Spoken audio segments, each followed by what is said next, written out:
Ya, layarnya sudah kelihatan ya. Sudah, Bapak. Baik, jadi mulai hari ini kita mulai ngobrolin lah masalah beberapa hal terkait Pancasila. Kalau sesuai dengan RPS-nya, kita akan ngobrolin mengenai Pancasila dalam kajian sejarah bangsa, yaitu era pra atau sebelum kemerdekaan, era kemerdekaan, era Orde Lama, kemudian era Orde Baru, dan era Reformasi. Pertama yaitu kita lihat sekilas mengenai Pancasila ini. Pancasila adalah nilai luhur berkembang bersama bangsa Indonesia sejak dahulu. Jadi kalau kita ngomongin Pancasila, kita diharapkan atau diinginkan untuk menggambarkan Pancasila itu sebagai bagian dari bangsa kita, dari kehidupan kita, dari pandangan hidup kita dalam berbangsa dan bernegara. Mau tidak mau. Jadi kita tidak boleh punya pandangan-pandangan yang di luar Indonesia, di luar NKRI. uh, sebaik itu mengenai subversif, radikalisme dan sebagainya. Kita harus punya nilai-nilai luhur seperti gotong royong, bantu membantu, tepo seliro gitu ya. Itu yang dimaksud Pancasila seperti itu antara lain. Nah, mari kita lihat Pancasila di era sebelum kemerdekaan. Sebelum kemerdekaan itu artinya adalah Pancasila pada saat kemerdekaan sebelum uh, terjadi. Saudara-saudara sekalian, jadi patut dimaklumi bersama bahwa Indonesia sebelum merdeka sebetulnya adalah suatu wilayah berisi berbagai apa itu kerajaan, ya, terutama kerajaan, karena mereka pada saat itu belum ada yang namanya negara dalam arti republik. Bahkan di Eropa pun masih belum jadi republik ya, masih saat itu tahun 1000 kurang lebih 1900-an. Nah, karena para kemerdekaan ini, maka kemudian situasi saat itu yang berisi berbagai kerajaan macam-macam lah, ada Majapahit, ada Sriwijaya, ada Galung, ada apa namanya Ageng Tirtayasa, ya, Pajajaran dan sebagainya. Jadi mereka itu kemudian merucut, kemudian ya hebatnya begini, kita bayangkan bahwa mereka kemudian pada bersedia bergabung dengan sebuah negara yang wilayahnya besar, yaitu negara Indonesia, dan penggabungan ini bukan macam-macam, perlu banyak pengorbanan ya dan kesadaran. Baik, kembali ke masalah uh, pasca ini, Pancasila era kemerdekaan ini. Kemudian saat itu Soekarno pernah menyatakan jangan sekali-kali meninggalkan sejarah, atau istilahnya itu jas merah. Ini di jargon yang populer sekali, jas merah. Jangan sekali-kali meninggalkan sejarah. Dari perkataan tersebut dapat dimaknai bahwa sejarah mempunyai fungsi atau peran yang besar dan beragam dalam kehidupan. Seperti diungkap seorang filsuf Yunani, Cicero. Kalau memang Anda suka baca-baca sejarah dunia dan filsafat, mungkin pasti kenal nama Cicero ini, yang mengungkapkan Historia Vitae Magistra, yang bermakna sejarah memberikan kearifan. Juga ada semacam pengertian umum, yaitu sejarah merupakan guru kehidupan. Sejarah memperlihatkan dengan nyata bahwa semua bangsa memerlukan suatu konsepsi dan cita-cita, pandangan hidup, keinginan hidup, keinginan masa depan dari kehidupan berbangsa dan bernegara tentunya. jika mereka tidak memilikinya atau jika konsepsi dan cita-cita itu menjadi kabur dan usang, maka bangsa itu adalah dalam bahaya. Itu dikuat dari Pak Soekarno sendiri, proklamator kita, Presiden pertama RI. Kemudian cita-cita ideal sebagai landasan moralnya bagi kebesaran bangsa diperkuat oleh cendekiawan politisi ya Amerika Serikat, John Gardner. Ini John Gardner menyatakan atau memberikan semacam pernyataan bahwa no nation can achieve greatness unless it believes that in something, and unless that something has moral dimensions to sustain a great civilization. Tidak ada bangsa yang dapat mencapai kebesaran kecuali jika bangsa itu mempercayai sesuatu, dan sesuatu yang dipercayainya itu memiliki dimensi-dimensi moral guna menopang peradaban besar. Ini dikut dari Majid. Jadi kurang lebihnya lah bahwa sebuah bangsa memang perlu mempunyai suatu angan-angan, cita-cita, keinginan untuk diraih. Kurang lebih begitu ya. Pada intinya. Kuat dan mengakarnya Pancasila dalam jiwa bangsa menjadikan Pancasila terus berjaya sepanjang masa. Karena ideologi Pancasila tidak hanya sekedar confirm and deepen. Jadi konfirmasi tahu ya, dan mendalam identitas bangsa Indonesia sepanjang masa. Sejak Pancasila digali dan dilahirkan kembali menjadi dasar dan ideologi negara, maka ia membangunkan dan membangkitkan dua identitas yang tertidur dan yang terbius selama kolonialisme.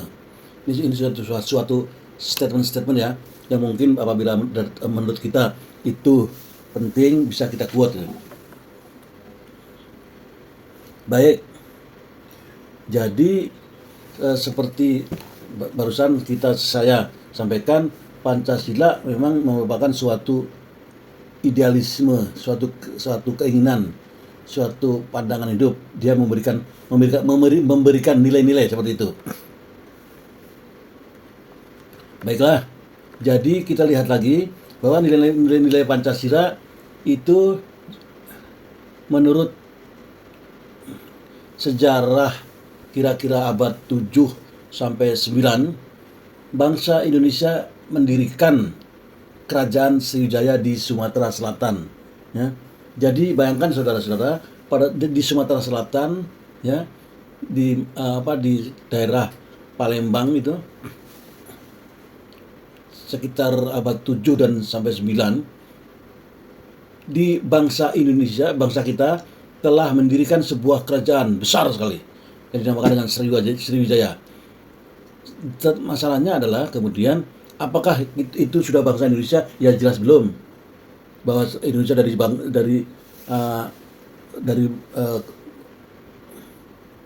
Sabang sampai Merauke belum.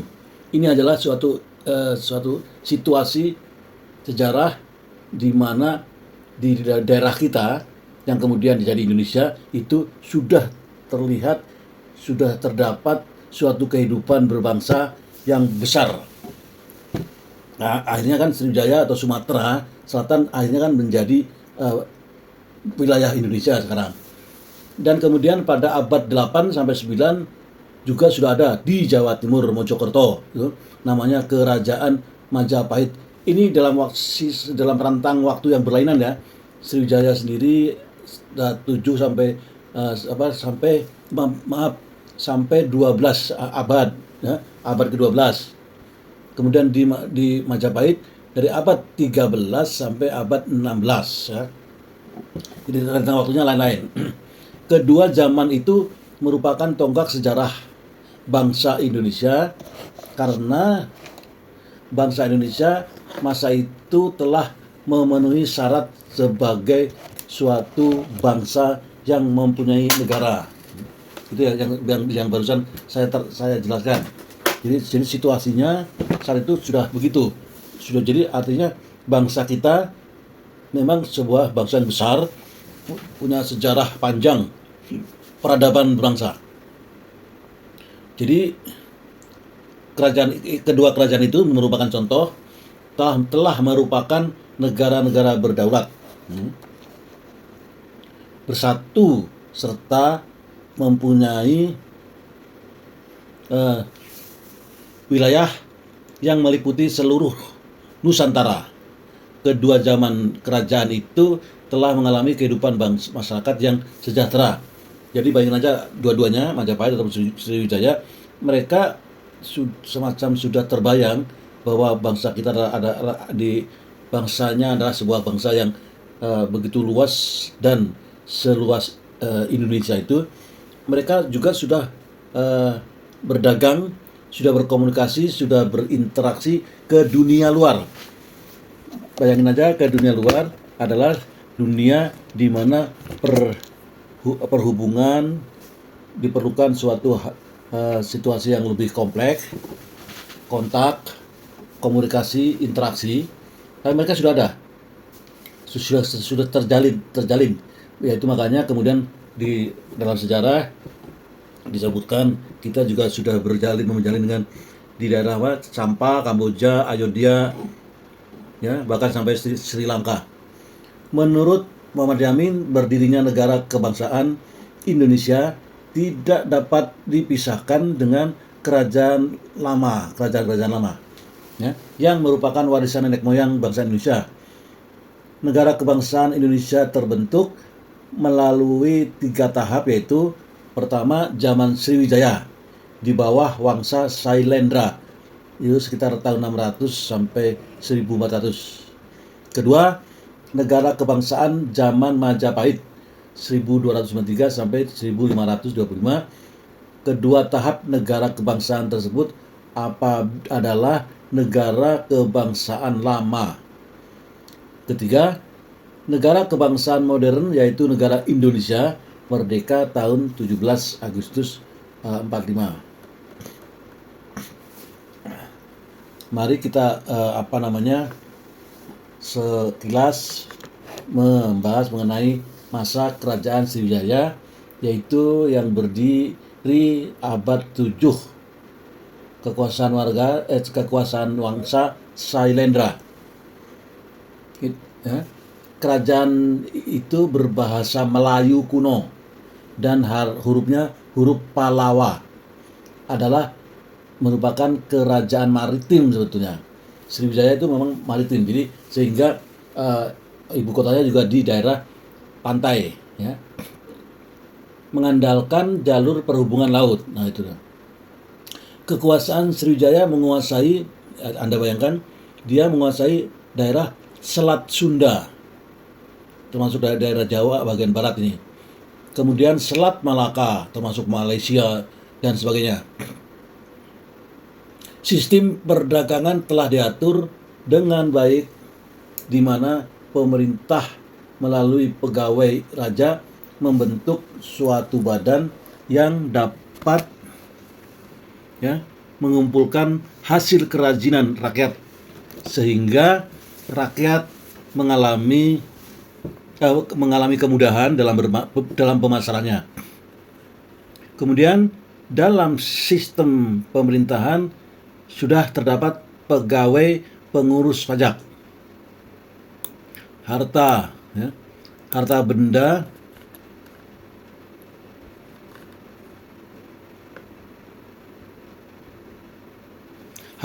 kerajaan, rohaniawan yang menjadi pengawas teknik pembangunan gedung-gedung dan patung-patung suci, sehingga saat itu kerajaan dapat menjalankan sistem negaranya dengan nilai-nilai ketuhanan.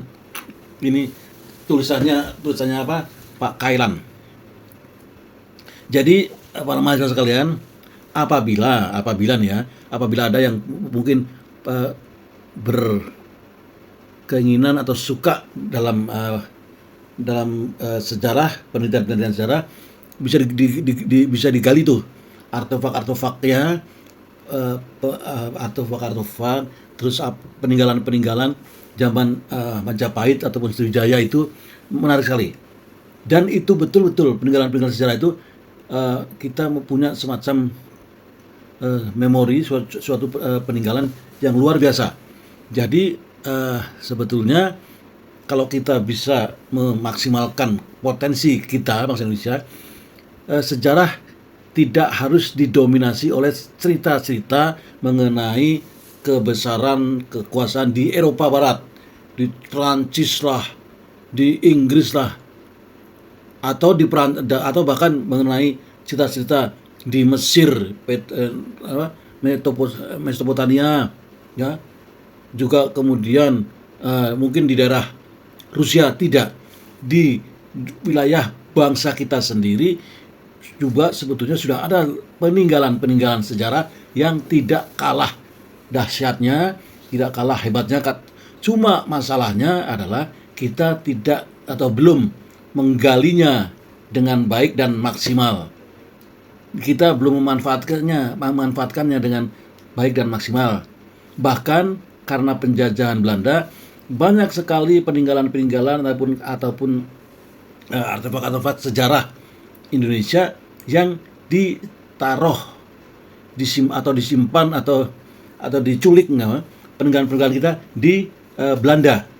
Di museum-museum Belanda itu banyak sekali peninggalan kita yang kita sendiri tidak sadar. Bahkan diingatkan oleh orang-orang Belanda sendiri bahwa kamu punya sejarah yang hebat tuh, punya peninggalan seperti ini. Ada tuh saya lihat di museum misalnya, seperti itu. Ya, dan mudah-mudahan kesadaran terhadap jas merah tadi, jangan meninggalkan sejarah,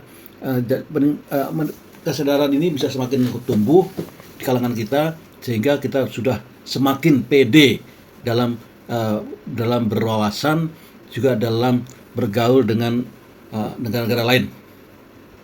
Pada zaman Sriwijaya telah didirikan, bayangkan, ternyata zaman Sriwijaya telah didirikan Universitas Agama Buddha yang sudah dikenal di Asia.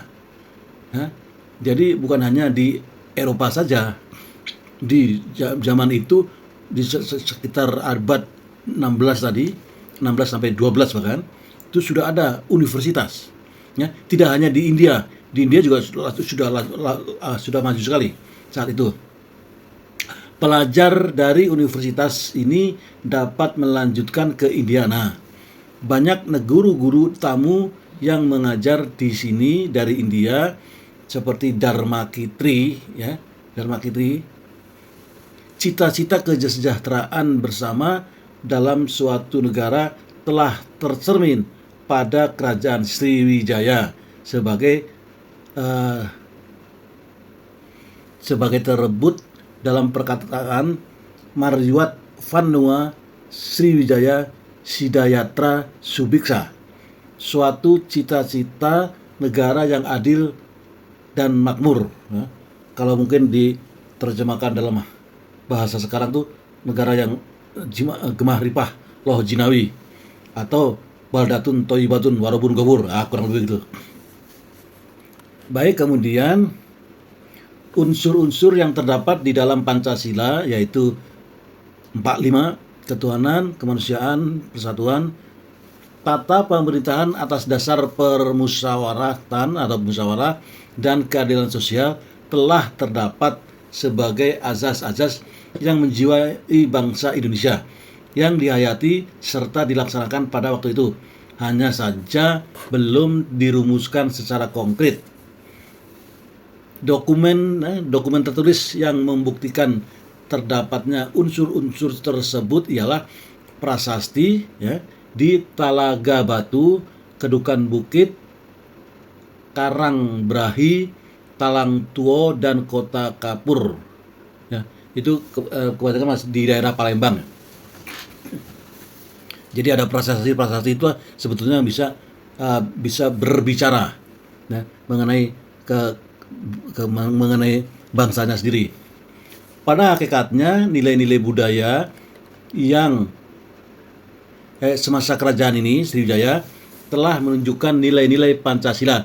Jadi saudara-saudara, kita itu tadi, atau saya tadi, ngobrolin mengenai di depan Sriwijaya hanya untuk menunjukkan bahwa ada semacam warisan ya, warisan bangsa kita, yaitu berupa nilai-nilai ya, yang kemudian nilai-nilai itu kita buktikan itu ada terkait dengan nilai Pancasila ya.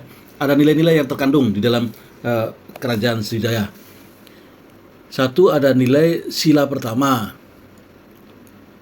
terwujud dengan adanya umat Buddha Hindu. Jadi zaman saat itu menurut yang ada secara katanya lebih banyak sekali orang-orang Hindu dan Buddha. Padahal kalau saya juga baca-baca di medsos saja, sebetulnya katanya nenek moyang kita, nenek moyang bangsa Indonesia betul, dari mulai Jawa, Kalimantan, Sulawesi, Sumatera itu mereka itu sebetulnya punya punya agama tersendiri, nenek moyang kita. Jadi bahkan Buddha dan Hindu itu baru terakhir dia masuk ke daerah kita, di daerah Indonesia ini. Dan yang mengagetkan adalah bahwa nenek moyang kita itu mempunyai warisan agama, entah agamanya apa, tentu saja belum Islam, belum Buddha, apalagi Hindu. Tapi mereka mempunyai nilainya itu adalah monoteisme ya. Monoteisme, jadi satu ketuhanan yang satu, ketuhanan Maha Esa. Yang kedua, nilai sila kedua, terjalinnya hubungan antara Sriwijaya dengan India, dinasti Harsa. Pengiriman para pemuda untuk belajar di India. Telah tumbuh nilai-nilai politik luar negeri yang bebas dan aktif. Kemudian nilai sila ketiga,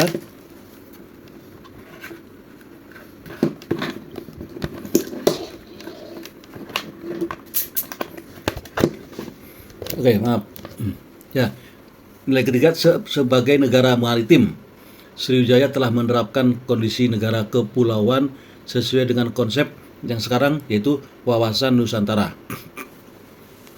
Nilai sila keempat, Sriwijaya telah memiliki kedaulatan yang sangat luas, meliputi Indonesia sekarang, Siam, Semenanjung Malaka atau Melayu. Jadi bayangkan saudara, negara kita ini yang sekarang ini sudah besar besar sekali, termasuk paling besar ya, keempat ya di Indonesia ya, di dunia. Tetapi pada saat itu Sriwijaya bahkan memiliki wilayah yang lebih luas lagi, tidak hanya meliputi Indonesia yang sekarang, juga meliputi sebagian dari Thailand, Siam, Semenanjung Melayu, itu mereka kuasai semua. Jadi kalau memang saudara-saudara pernah melihat ini buku-buku sejarah ya, apalagi yang mengenai Atlantik ke the Lost Continent ya, Finally Found, itu judul bukunya Santos Arroyo, yang mengatakan bahwa sejarah peradaban manusia di dunia ini sebetulnya berasal dari Atlantik. Dan surprisingly, Atlantik itu kata Arroyo ya, itu adanya di Indonesia dengan berbagai buktinya. Nah, makanya kita semakin pede bahwa sebetulnya Indonesia merupakan negara yang besar, tinggal bisa dimanfaatkan apa enggak ya. Jangan hanya omdo ya, ngomong doang kayak presiden yang sekarang ini, terlalu banyak teori ya, kita jadi bingung. Oke. Ya, kemudian nilai sila kelima, Sriwijaya menjadi pusat pelayanan dan perdagangan sehingga kehidupan rakyatnya sangat makmur. Baik dari Sriwijaya kita beralih ke Kerajaan Majapahit. Kalau Sriwijaya itu di Sumatera Utara, daerah sekitar Palembang itu. Kalau di Majapahit ini, Kerajaan Majapahit ini sekitar Mojokerto, Jawa Timur. Ini dua kerajaan besar ini, meskipun lain waktunya ya, lain periodenya. Yang satu abad 7 sampai 12, yang Kerajaan Majapahit dari 13 sampai 16. Oke. Jadi sebelum Kerajaan Majapahit berdiri, telah muncul kerajaan-kerajaan kerajaan-kerajaan kecil ya, yang daerah Jawa Timur dan Jawa Tengah secara silih berganti. Yang terkenal yaitu Kerajaan Kalingga abad 7. Abad 7 sama dengan ketika Sriwijaya ada tuh. Kemudian Sanjaya abad ke-8 sebagai refleksi puncak budaya dari kerajaan tersebut adalah dibangunnya Candi Borobudur, candi agama Buddha pada abad 9, dan Candi Prambanan agama Hindu pada abad 10. Di Jawa Timur muncul pula kerajaan-kerajaan yaitu Isana abad 9, Dharma Wangsa abad ke-10, Airlangga abad 11. Agama yang diakui kerajaan adalah agama Buddha, agama Wisnu, dan agama Shiva telah hidup berdampingan secara damai. Nilai-nilai kemanusiaan telah tercermin dalam kerajaan ini, terbukti menurut prasasti Kelagen bahwa Raja Airlangga telah mengadakan hubungan dagang dan bekerja sama dengan Benggala, Chola, dan Champa.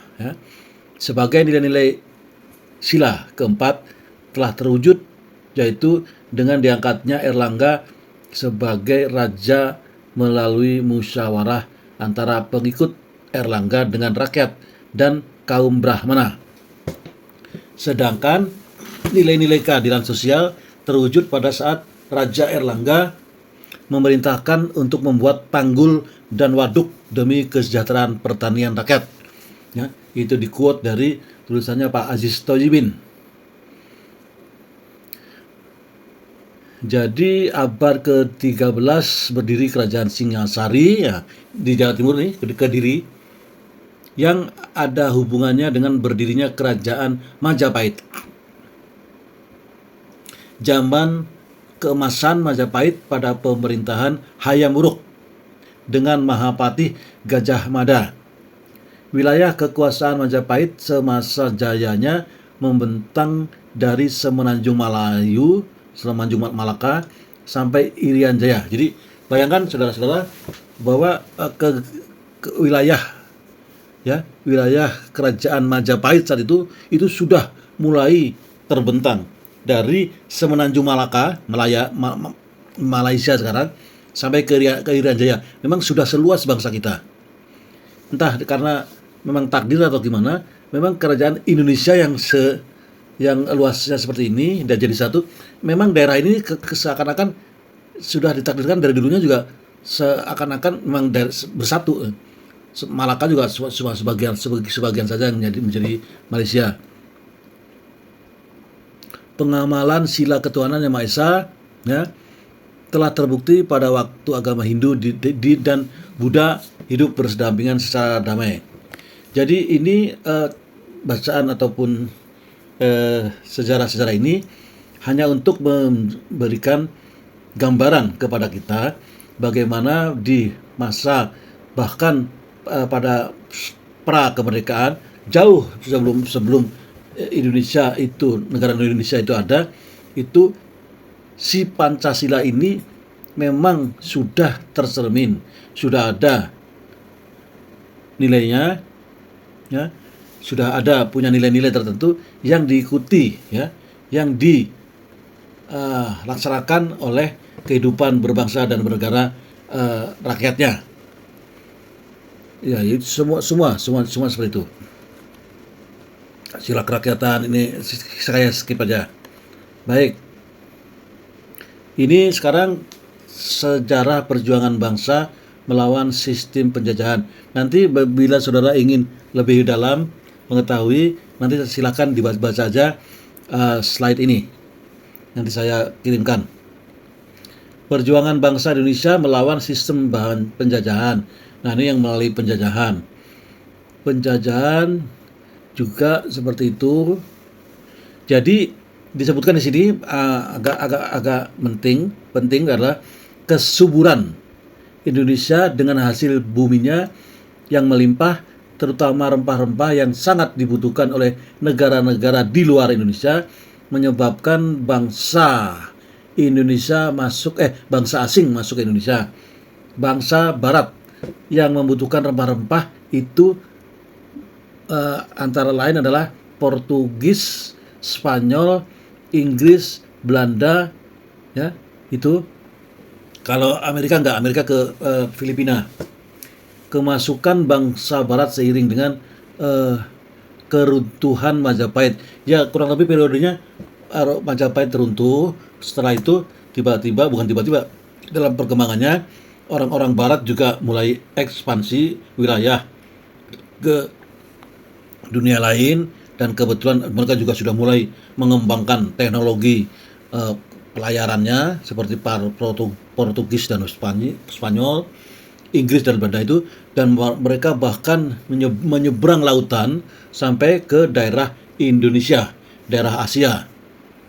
Nah, mulai itulah cerita-cerita kolonialisme terjadi, yang akhirnya kita antara lain yang menjadi korban, karena kebetulan memang Indonesia orang-orangnya, wilayah bangsanya belum siap menjadi bangsa yang sudah mapan, ya. Masih berupa kerajaan-kerajaan selama Islam. Bangsa-bangsa Barat berlomba memperebutkan kemakmuran bumi Indonesia. Maka sejak itu mulailah lembaran hitam sejarah Indonesia dengan penjajahan Barat, yang saya katakan tadi. Kolonialisme lah, cerita-cerita kolonialisme mulai jadi cerita. Ini nanti kalau kalau mau diperdalam bisa dibaca sendiri. Jadi ini dalam cerita-cerita pada saat masih dalam sejarah kerajaan. Kita mulai mengenal nama-nama pahlawan bangsa saat itu, seperti Sultan Agung dari Mataram itu daerah Jogja. Sultan Ageng, kalau tadi yang Sultan Agung itu dari Mataram, yang ini adalah Sultan Ageng Tirtayasa dan Kitapani dari Banten. Kemudian Hasanuddin dari Makassar, Iskandar Muda dari Aceh, Untung Suropati dan Trunojoyo Jawa Timur, dan Ibnu Iskandar Minangkabau. Jadi saudara-saudara, para pahlawan-pahlawan ini kebetulan mereka tidak harus berasal dari raja, dari keraton. Mereka juga dari tokoh-tokoh masyarakat setempat. Seperti misalkan Patimura. Patimura kan bukan berasal dari keraton. Pada abad 19, penjajah Belanda mengubah sistem kolonialisme yang semula berbentuk perseteruan partikelir yang bernama VOC berganti dengan badan pemerintahan resmi, yaitu pemerintah Hindia Belanda. Jadi saudara-saudara, memang menurut sejarahnya kita itu dijajah bukan oleh Belanda, Nederland resminya tadinya. Kita itu dijajah oleh suatu perusahaan Belanda, perusahaan swasta yang namanya VOC, Verenigde Oost-India Company.